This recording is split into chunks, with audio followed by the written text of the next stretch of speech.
Hello everyone, আসসালামু আলাইকুম। আমি লিমা আবারও চলে এসেছি আপনাদের মাঝে নতুন একটা ভিডিওতে নতুন একটা রেসিপি নিয়ে। তবে চলুন রেসিপিটি দেখে নেওয়া যাক। আজ আমি রান্না করতে চলেছি জাম ঘাস, কাঁঠাল বীজ, আলু এবং পটল সব একসঙ্গে মিক্স করে রান্না। হ্যাঁ, তবে এই রান্নাটি গ্রাম অঞ্চলে কিন্তু খুবই জনপ্রিয়, খুবই অসাধারণ। তো আমি আমাদের পুকুর বাড়িতে ছিল জাম ঘাস, এগুলো আমি তুলে নিয়ে এসেছি। নিয়ে এসে কুচি কুচি করে কেটে নিচ্ছি। দেখতেই পাচ্ছেন ঠিক কীরকম করে কেটে নিচ্ছি। আর আমাদের খেতে ছিল পটল, পটল আমি তুলে নিয়ে এসেছি। এসেও পটলও ফালি করে কেটে রেখেছি। আলু তো বাড়িতে ছিল, সে আলুও ঝিরি ঝিরি করে কেটে নিয়েছি। তবে এই জাম ঘাস রান্না করার আগেই এই জাম ঘাসটা কিন্তু ভালো করে ধুয়ে নিয়ে সেদ্ধ করতে হয়। হ্যাঁ, তো আমার সেদ্ধ করা কিন্তু হয়ে গেছে। দেন পানিটাও ঝরিয়ে নিয়েছি। এখন আমি এটা খুব সুন্দর মতো করে থেতো করে নিচ্ছি একটা পাথর অথবা নড়ার মাধ্যমে। তো আমার থেতো করে নেওয়া হয়ে গেছে। তো এখন দেখতেই পাচ্ছেন কিভাবে করে আমি আলুটা কেটে নিয়েছি। এখন পরিমাণ মতো তেল দিয়ে পেঁয়াজ দিয়ে দিয়েছি, রসুনও দিয়ে দিচ্ছি। এটা খুব সুন্দর মতো করে লালচে করে এখন ভেজে নেব। আমার লালচে হয়ে আসছে। এখন এর মধ্যে মরিচ পেস্ট করা ছিল সেগুলো দিয়ে নিলাম। মরিচটা এই ফোড়নের সময় দিলে হয় কি, তরকারির কালারটা খুব বেশি সুন্দর আসে। জিরে নিলাম পরিমাণ মতো, পিষে নিচ্ছি। এখন আমার পিষানো হয়ে গেছে। এই যে জিরের পানিগুলো দিয়ে দিলাম। এখন সুন্দর মতো করে শুধু কষিয়ে নেব। হলুদ গুঁড়োও দিয়ে দিলাম।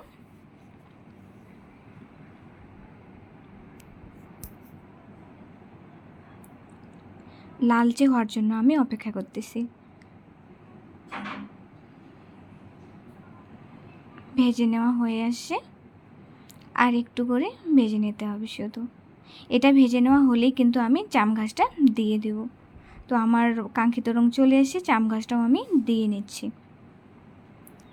এখন এগুলো খুব সুন্দর মতো করে হালকা তাপে ভেজে নেব। তাপ বেশি হলে পুড়ে যাবে। আর এই যে জাম ঘাসেও কিন্তু গলা ধরে। হ্যাঁ, তো এই যে বেশি তাপ দিলে পুড়ে যাবে আর গলা ধরাটা থেকেই যাবে। এই কারণে ধীরে ধীরে করে তাপাতে হয় এবং যেন ওই গলা ধরার ব্যাপারটা চুষে যায়, এই কারণে। আর কাঁঠাল বীজ আমি থেতো করে নিয়েছিলাম, সেগুলোও দিয়ে দিয়েছি। এখন খুব সুন্দর মতো করে দুটোই একসঙ্গে ভেজে নেব।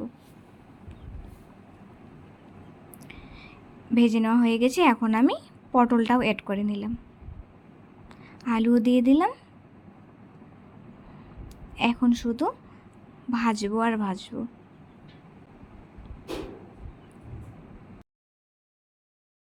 এইভাবে কিন্তু প্রথম প্রথম একটু করে ভেজে নিতে হবে উল্টে পাল্টিয়ে। দেন হলুদ এবং পরিমাণ মতো লবণ ব্যবহার করে নিচ্ছি।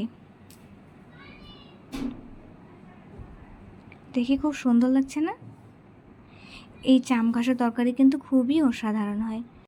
আমার ভেজে নেওয়া হয়ে গেছে। এখন আমি পরিমাণ মতো পানি এড করে ঢাকনা দিয়ে রেখে দেবো। তো এই যে তারপর ঢাকনাটা খুলে দেখতে পাচ্ছেন এরকম রং আসছে।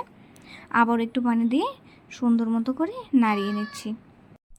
আমার একেবারে পানি শুকিয়ে গেছে। এখন আমি শুধু ভেজে নেব। জাম ঘাসের তরকারি যত বেশি ভাজতে হয় তত বেশি ভালো হয়।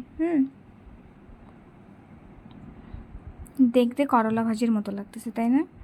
কিন্তু ফ্লেভার আলাদা, কারণ এখানে জাম ঘাস অ্যাড করা হয়েছে আর কাঁঠাল বীজ ইউজ করা হয়েছে। এটি আমার মায়ের খুবই পছন্দের তরকারি। আমি আবারও পানি অ্যাড করলাম পরিমাণ মতো। এই পানিটা অ্যাড করার কারণ আমি কিন্তু যেরকম ভাজি দেখতে পাচ্ছিলাম এরকম ভাজি রাখবো না, হালকা টাইপের রস রাখবো। যার কারণে যতটুকু রস রাখবো পরিমাণ মতো সেই হিসেবে পানি দিয়ে নিলাম। তো এইটা আমার রান্নার ফাইনাল রূপ। এটা টকবক করে আসলেই আমি নামিয়ে নেব। তো দেখতেই পাচ্ছেন একটু একটু করে টকবক হয়ে আসতেছে। হ্যাঁ, আর একটু পরে আমি নামিয়ে নেব। দেন একটা বাটিতে আমি এই তরকারিটা সার্ভ করে নিয়েছি। দেখে খেতে ইচ্ছে করতেছে না? শিওর। আমার এই গ্রামীণ রেসিপিটা যদি আপনাদের কাছে ভালো লাগে থাকে, like, comment, share and subscribe করে চ্যানেলের পাশে থাকবেন। আবারও দেখা হবে নতুন কোনো রেসিপি নিয়ে। ততদিন পর্যন্ত সবাই ভালো থাকবেন, সুস্থ থাকবেন। আল্লাহ হাফিজ।